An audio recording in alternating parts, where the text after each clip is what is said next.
Hey everybody, welcome to this week's episode of the Real Partner. Let's start all over again. Hey everybody, this is Ken Tucker. Welcome to this week's episode of the Real Producers Partners podcast. Today I'm joined by Brian McRae. Welcome, Brian. Why, hello, Ken. Thank you for having me. Yeah, we're excited. So Brian is a part of Real Producers St. Louis. Is that correct? That's correct. Okay. And he's also the branch manager of the McRae mortgage team at Flat Branch Home Loans. And he's been recognized as a top 1% producer in the mortgage industry. That's pretty phenomenal. So, congratulations. Thank you. Cool. So, let's just jump right into some questions. So, what are you most excited about in your business right now? Well, Ken, from a mortgage perspective, one of the things that I'm so excited about, we've been in an incredibly robust market, and that market is starting to shift a little bit. So there's one of two ways you can look at that in this component. You can look at the challenges of it, or you can look at the opportunities. Right. So we're really looking at an opportunity. We are incredibly excited for the opportunity to continue to pour into our real estate agents, our strategic partners. We think that's going to be a unique opportunity to take market share in this market when the business is really becoming more challenging for all those in the mortgage and real estate space. So Yeah. we're really excited about it. Yeah. Can you unpack that a little bit more? In terms of the challenges or the opportunities? The opportunities. Well, I'll start with the challenges are you've Okay. got, inventory for real estate professionals. When you're trying to help somebody find a home, inventory is at record lows. Yeah. Um, and then when you come over now and you say you got low inventory, now you got rising interest rates. That creates a kind of a double whammy. So we think there's going to be a little bit of a stabilization in the market in terms of an equilibrium, and we'll probably see some more. Uh, we'll probably see appreciation slowing down a bit, but we still think there's going to be a great opportunity and a record number of homes sold this year is what's predicted. So even with all that happening, the opportunities, one, it's a chance to go out and continue to develop, build, and enhance the relationships that we already have with our ambassadors and our champions.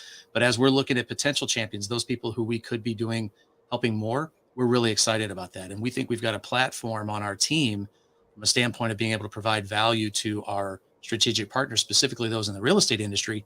We've got a great platform to help them build their business and to also be able to take care of the clients that they are confident enough to refer to us. So we're really excited about the integration of those two as we move forward into this new environment. Okay. Yeah. I think this has been a time over the last 2.5, 3 years where you really have to think about innovation. And, you have to double down and doing things differently and taking advantage and seizing the opportunities is absolutely the way to go. I mean, if you don't do that, you may be run over, in the market. So really cool. Yeah. Thank you. Um, yeah. So, I mean, I think this kind of leads in to another question I had, which was, some of the top business building ideas that you see working in this environment for your business and for your partners. Any other ideas you got there? Well, Ken, to be candid with you, it's the same thing that's worked for us in the past. Now, I'm going to start with it's all about relationships, and all business is relationships. So we're doing everything we can to enhance relationships. So we're working the phones more. We are we're collaborating with our strategic partners more. We're coming up with creative, innovative ways to communicate with our clients using technology in a way that helps them move into this marketplace with confidence as they're looking to buy a home. But as it relates to the business building ideas, we're doubling down on phone calls, events, and one-to-one meetings with our strategic partners. We're Yeah. trying to help them build something special in what they do, because we believe if we help them, then the law of reciprocity will ultimately kick in, and they'll be happy to refer us clients. Yeah. Are you taking advantage of any marketing automation tools as well? Oh, absolutely. We're a big, we have a fundamental belief on our team that when we include a piece of technology in our team, that it's designed to enhance relationships, not replace them. Exactly.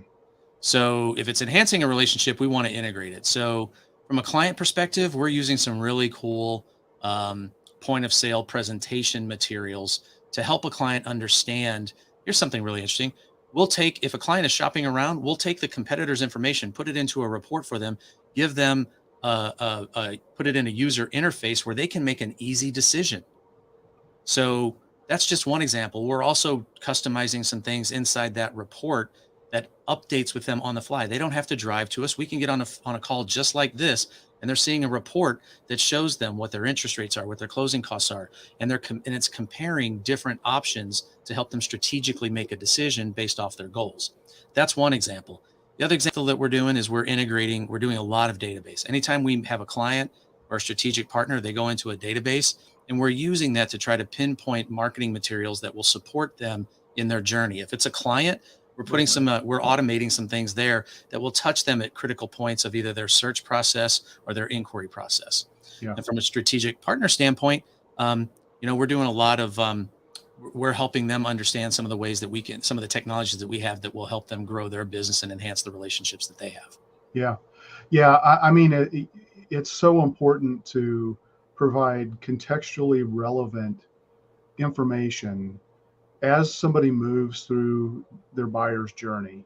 Mm-hmm. And the more that you can map that out, automation is never going to replace fully, the human element, nor should it. But it can be a great supplement. And so it sounds like you guys are doing some really cool things. Yeah, well, I'll just refer to a client experience with us currently. We have automated it. We've mapped it out. And when they inquire with us, we try to honor our referral partners. I mean, when a referral partner sends us someone, they expect us to provide a high level of service. And sometimes when they refer us, the client isn't ready. So we have a drip campaign that we've automated that's value based. It's not just, so we try to put some things in there using, that's an example of automation. We also keep in Yeah. touch with them after they're pre-qualified, after they close, because we always want to try to make sure they've got access to us from an automation standpoint with relevant material. Yeah. Cool. So what do you think are some of the bigger challenges that you see for commission sales professionals right now? Um, well, in this environment, by the way, I'm going to speak to mortgage, and so I'm currently, as you said, I'm still running a mortgage team. I've got several loan officers on the team, but I also coach other loan officers. I coach real estate professionals. I coach other insurance, a lot of commission-based professionals. Okay. And I'll tell you, as inflation starts to take hold, and I mean, there's all kinds of things in the news today in the economy that are creating some headwinds.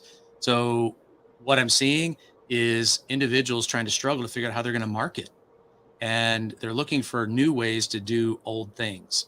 Because that's the big focus for us right now, as I mentioned in my business and with the coaching clients. If you're going to build it on relationships, you got to make sure your relationships are solid. So, but the biggest challenges that I see for individuals, one, they don't have a plan. They probably don't have a database. If you don't have a database right now as a commission sales professional, it's a big challenge. And if you don't know how to work it, if you don't know how to prioritize it, that's going to create um, it's going to create some challenges for you in a challenging market. Yeah. Yeah. I mean, one of the first things we always talk to a brand new client when somebody wants to start working with us, or even in a pre-sales mode, is, do they have a database? Hmm. Because the first thing that many businesses should do, if not most business, I mean, marketing strategy is always a step that's almost always skipped. So that's critical. And a shotgun approach is just going to lead to frustration and spending a lot of money and not getting a lot of results. But if you have a database, at reactivating that database, and it doesn't mean that everybody needs to buy from you. They can refer you, or they can review you. Either one of those three activities is massive. And if you don't have your database in a usable format, you're leaving money on the table. Absolutely. And in this day and age, I think it's one of the best insurance policies that any salesperson can have is a quality database that is actively and want to be engaged with you. Yeah. Yeah. Well, somebody once asked me if you had $1,000 to invest in the business, if you could go back and do it again, and you were going to be, what would be the first thing you'd invest in if you had $1,000? It'd be a database. There's Yeah. no question. Yeah. Yeah. Absolutely. So let's shift gears a little bit. Talk about some of the personal habits that you have that keep you going professionally. Well, Ken, I notice you're probably a reader, and I've heard readers are leaders and learners are earners. Um, I'm a big book fan, and so I think what keeps me going professionally is one in good environments. It's always reading. It's always personal development. Um, so that's what keeps me going professionally. It's looking for new ideas. It's looking for new ways of doing things. Um, so books are always. I had a mentor of mine said, spend 15 minutes a day reading something nonfiction. Hmm. Change my career path. Wow. So that would be one personal habit. Spend 15 minutes a day reading something nonfiction. So Yeah. Yeah. Cool.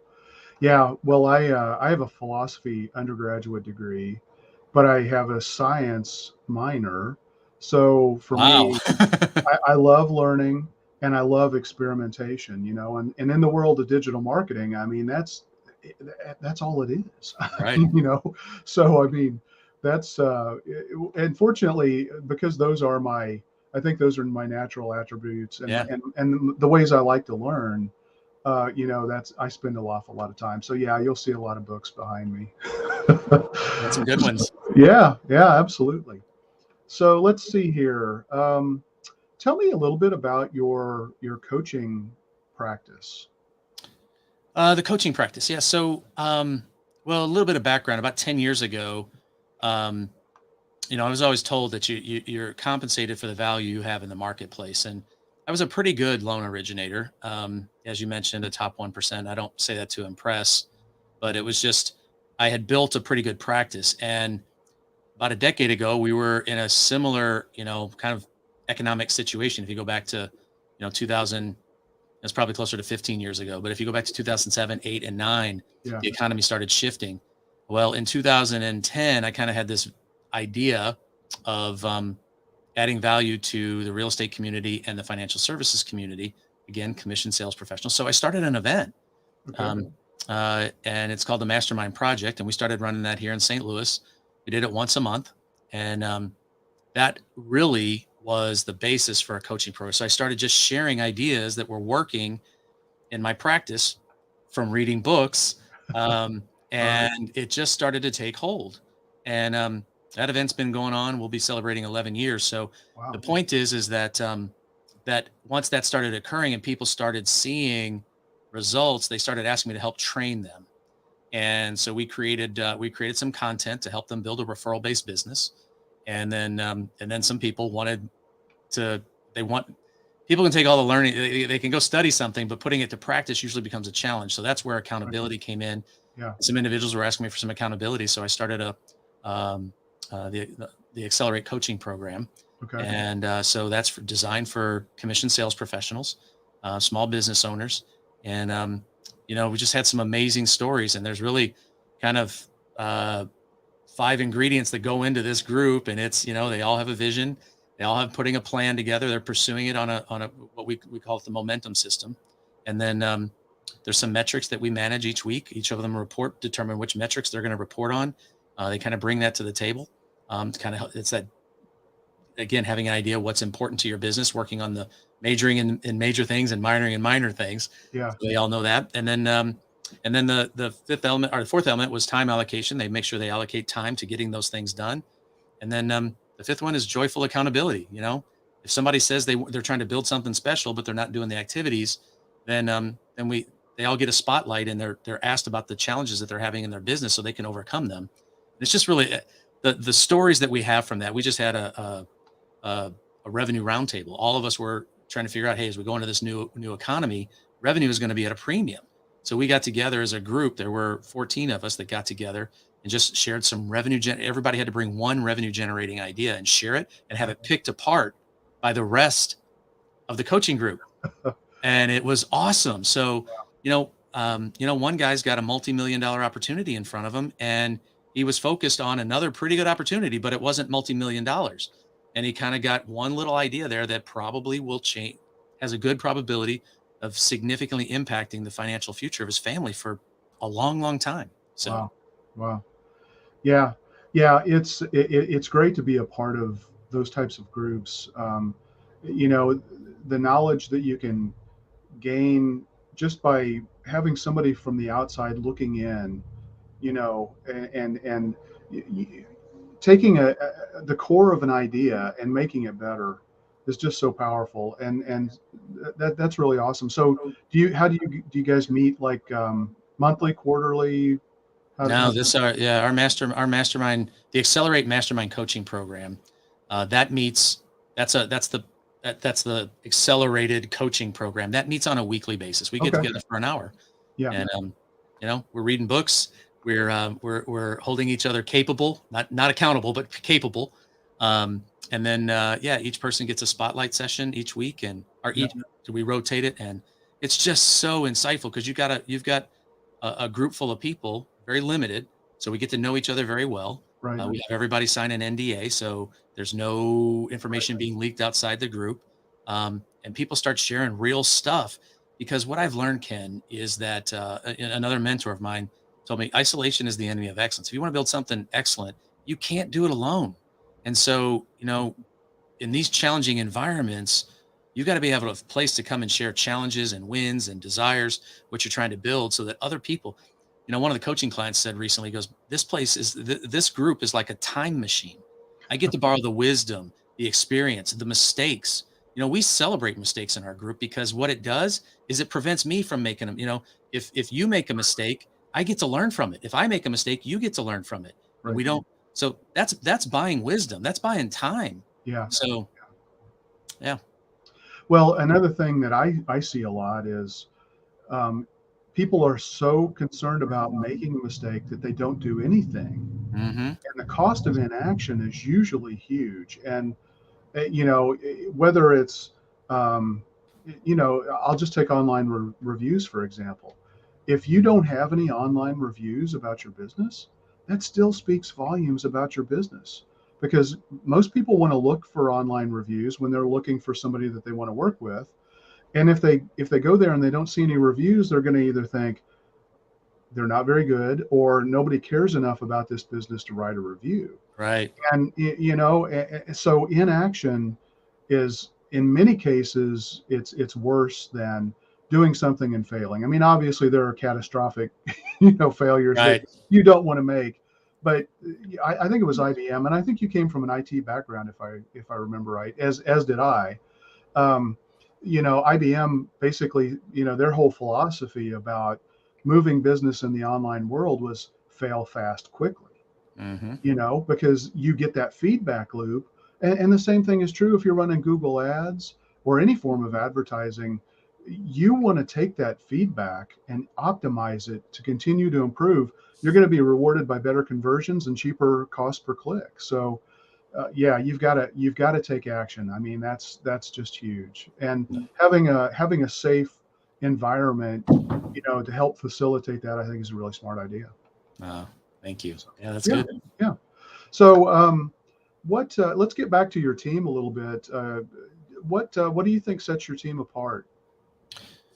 On the mortgage side, Yeah. I think there's really three things that, when we talk to real estate professionals and when we talk to clients, the things we see consistently that they're looking for competence. You've got to be competent. And that's kind of you know, when you take a look at the electric company, there's a light switch behind me. Competence is determined why the switch goes up. You expect the Right. lights to come on. But in this day and age, the complexity of the mortgage industry, it's never been more challenging to get a loan closed.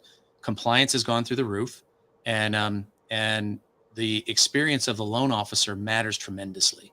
So, what we're seeing that works with our team is, one, we've got an incredibly high level of competence. You know, the there's over 70 years worth of experience on the loan officers on our team. Um, the least tenured loan officer on our team has been doing this for 10 years, and he's our number one producer. So, um, that part, I think competence, and then I think communication. It sounds so. I'm not revealing any rocket science here, Ken, but the level of communication. the ability, and when I say communication, it's not just communicating facts and figures.